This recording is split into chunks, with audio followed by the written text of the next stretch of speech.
जय श्री राम। जय बाबा नीम करोली महाराज। जय वीर बजरंगी। दोस्तों, आप सभी का मेरे चैनल, आपके अपने चैनल बाबा नीम करोली महाराज जी के चैनल भक्ति कथाएं में हार्दिक स्वागत है।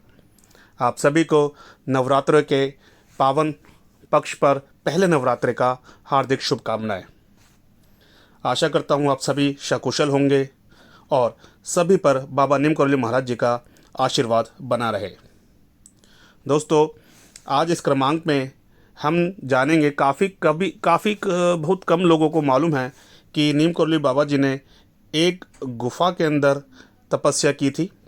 उस गुफ़ा के बारे में काफ़ी कम लोगों को जानकारी थी। जब उस गुफ़ा को बाबा जी के समाधि के बाद 30 साल बाद खोला गया तो उसमें से क्या निकला, सभी लोग देख करके दंग हो गए थे। तो आज हम उसी पर चर्चा करेंगे। आशा करता हूँ आप सभी मेरे चैनल पर एंड तक बने रहें, इस वीडियो को लास्ट तक सुने और सुनने से पहले सभी चैनल को ज़्यादा से ज़्यादा सब्सक्राइब करें, वीडियोस को लाइक करें, कमेंट करें और अपना कोई सुझाव देना चाहते हैं तो बिल्कुल सुझाव दीजिए। तो जैसा कि मैंने बताया दोस्तों कि नीम करोली बाबा ने जिस गुफ़ा में की तपस्या, समाधि के 30 साल बाद उसमें से क्या मिला। तो जानते हैं कि 30 साल से ज़्यादा वक्त बीतने के बावजूद भी वो जब गुफ़ा खोली गई तो उस गुफ़ा की प्रकृति जो थी वो एकदम सुरक्षित, जैसे लग रहा है बिल्कुल सुरक्षित रखी गई है। गुफ़ा के अंदर से हवन सामग्री की एक ऐसी दिव्य सुगंध आ रही थी, ऐसा प्रतीत हो रहा था जब वह गुफ़ा खोली गई कि अभी यहाँ पर कोई हवन करके या कोई पूजा पाठ करके गया है। गुफ़ा के मुहाने से धीरे धीरे मिट्टी हटाकर उसमें प्रवेश के लिए रास्ता बनाया गया और जैसे ही रास्ता बनाने की जब गुफ़ा खोली गई तो सभी जो वहाँ मौजूद थे, प्रत्यक्ष थे, उनसे सुना गया, माना गया कि ऐसा महसूस हो रहा था कि आज भी इस गुफ़ा के अंदर बैठ के कोई दिव्य शक्ति भगवान का नाम ले रहा है या भवन कर रहा है। तो जो मैं आपसे किस्सा साझा कर रहा हूँ, ये बाबा के बहुत ही मशहूर एक मोहतमा है जो उन्होंने अपनी एक किताब लिखी थी सिद्धि माँ, उसमें प्रकाशित है। उस लेखक का नाम था डॉक्टर जयाप्रसाद पेंगुइन। इन्होंने एक किताब प्रकाशित की थी श्री सिद्धि माँ। उसमें इस बात का जिक्र है कि नीम करोली उत्तर प्रदेश के फर्रुखाबाद ज़िले के एक छोटे से गांव है।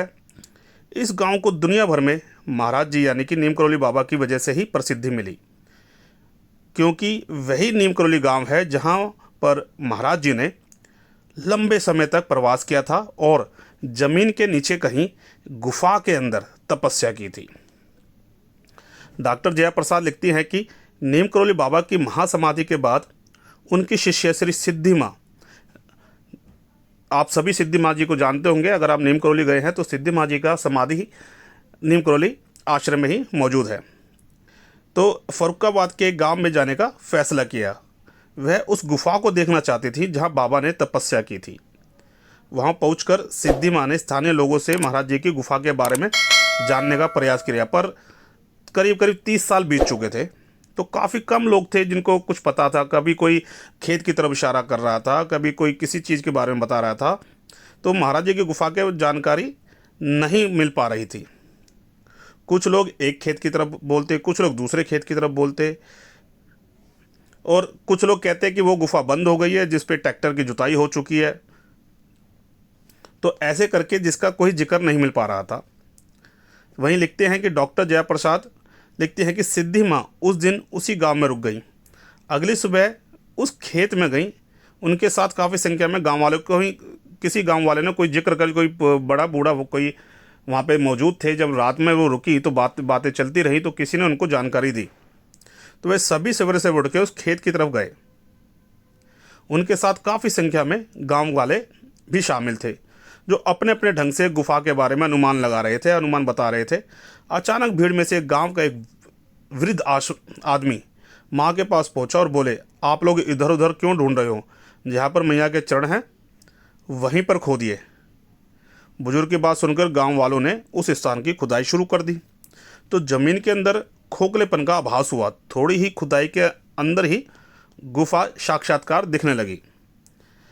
जया प्रसाद जी लिखती हैं कि हैरानी की बात यह है कि 30 साल से भी ज़्यादा वक्त बीतने के बावजूद भी वो गुफा प्राकृतिक रूप से सुरक्षित थी। गुफा के अंदर से हवन सामग्री की दिव्य सुगंध आ रही थी। गुफा के मुहाने से जब धीरे धीरे मिट्टी हटाई गई तो उसमें प्रवेश करने के लिए रास्ता बनाया गया। बीच में बनी मिट्टी की दीवार से गुफा 2 हिस्सों में विभाजित थी। गुफा एक सुरंग जैसी थी। इस सुरंग नुमा गुफा के भीतरी हिस्से में कोयले के कुछ टुकड़े, हवन की विभूति, राख आदि यथासहित रखी हुई थी, जिसमें स्पष्ट था कि महाराज जी यहाँ पर अपनी साधना और आध्यात्मिक अनुष्ठान किया करते थे। गुफा के अंदर से बाबा नीम करोली की तमाम वो चीज़ें मिली, जिनमें से लोहे के 2 कंडे, जो कि संभवतः गुफा को बंद करने वाले छोटे से दरवाजे के हो सकते थे। 2 मिट्टी के गोले थे, जिनको उत्तर के कुछ हिस्सों में गौरी गणेश के रूप में पूजा जाता था, और एक लोहे का चिमटा था जिस पर बाबा लक्ष्मण दास खुद खुदा हुआ था। जया प्रसाद लिखती हैं कि नीम करोली के इस प्रवास के दौरान एक दिन गांव के एक वृद्ध व्यक्ति जो चलने फिरने में असमर्थ थे ने खुद को माँ के पास ले जाने के लिए कहा। जब उनको उठाकर माँ जी के पास ले जाया गया तो उन्होंने बताया कि महाराज जी ने नीम करोली छोड़ने से पूर्व उन्हें एक चिमटा दिया था और उसे सुरक्षित रखने को कहा था, परंतु महाराज जी तब से नीम करोली नहीं लौटे। 1973 में महासमाधि ले ली। वृद्ध व्यक्ति ने बताया कि एक दिन पहले ही महाराज जी ने उनके स्वप्न में आए और कहा कि माँ नीम करोली आई हैं, वह चिमटा माँ को दे दिया जाए। सिद्धि माँ ने उन वृद्ध बाबा से वह चिमटा लिया और गुफा से प्राप्त महाराज जी के सभी अवशेषों को ला करके कैची धाम में रखा गया। अगर आप कभी आपको मौका मिलता है कैची धाम जाने का, तो इस चीज़ की जानकारी आप वहाँ से जो मौजूद लोग हैं, जो सेवादार हैं, उनसे आप जानकारी प्राप्त कर सकते हैं। तो दोस्तों बताइए आज का क्रमांक कैसा लगा, क्योंकि मुझे यकीन है मैं भी नीम करोली कई बार जा चुका हूँ, लेकिन इस गुफा की स्टोरी मुझे भी कम पता थी, या उन लोगों को पता होगी जो बाबा की जो श्री सिद्धि माँ के ऊपर जो बुक लिखी हुई है उनको पढ़ा होगा तो उनको मालूम होगा। तो ऐसे ही कुछ रोचक कुछ कहानियाँ ऐसी हैं जो बाबा जी की हैं, काफ़ी कम लोग जानते हैं। आपको कैसा लगा जानकारी मेरे को कमेंट में बताएं। कुछ बताना चाहते हैं, समझाना चाहते हैं, कुछ अपने राय देना चाहते हैं, कमेंट में ज़रूर बताएं। आप सबका स्वागत है।